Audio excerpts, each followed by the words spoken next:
Gujarat focus ન્યૂઝમાં આપનું હાર્દિક સ્વાગત છે. હું હિરલ. આજના મુખ્ય સમાચાર. ગૌરક્ષક સેના સંઘ એક જ ઉદ્દેશ ગૌમાતાની સેવા અને રક્ષા.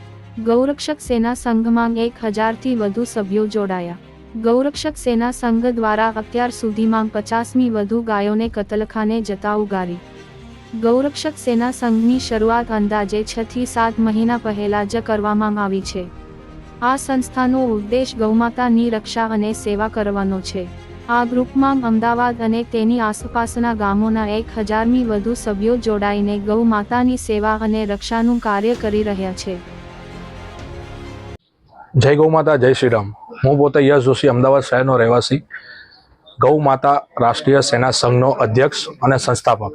આ મારા સંસ્થાના અલગ અલગ હોદ્દેદાર છે જે આ સંસ્થામાં કાર્ય કરી રહ્યા છે. અમારો સંસ્થાનો મુખ્ય ઉદ્દેશ એ જ છે કે ગૌ માતાની સેવા અને ગૌ માતાની રક્ષા. અમદાવાદ જિલ્લાના અને અમદાવાદ જિલ્લાની આસપાસના કેટલાય ગામડાઓમાં અકસ્માત, રાત્રિના દરમિયાન ગૌ માતાનો અકસ્માત થાય છે. એના સિવાય રસ્તે રખડતી ગાયો છે, ત્યજી દીધેલી ગાયો છે. આની અમે સાર સંભાળ રાખવાનો અમારો મુખ્ય ઉદ્દેશ છે. અને અમારી પોતાની એક ગૌશાળા છે જે મહેમદાબાદમાં આવેલી છે.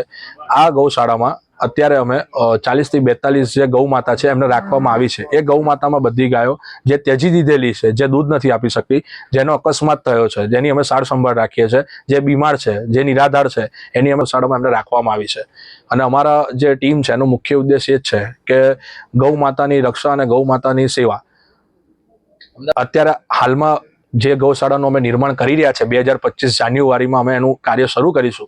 એ અમદાવાદના SG હાઈવે ખાતે YMCA ક્લબની સામેની સાઈડે અમારા જે ગ્રુપ છે, એમની જે જમીન છે, અમારી જે જમીન છે, એના અમુક ભાગમાં અમે ગૌશાળાનું નવું નિર્માણ કરવા જઈ રહ્યા છે.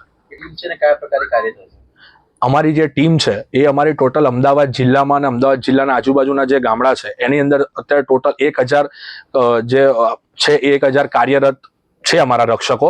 અને અમારી જે ટીમ છે એ ટીમ દ્વારા હવેના નવા લોકોને જઈને અમારું જે સંગઠન, જે અમારું રક્ષકો છે એ સમજાવીને અમે એક નવી ટીમ બી ઊભી કરીએ છીએ કે જલ્દીથી આ સંદેશો લોકો સુધી પહોંચે.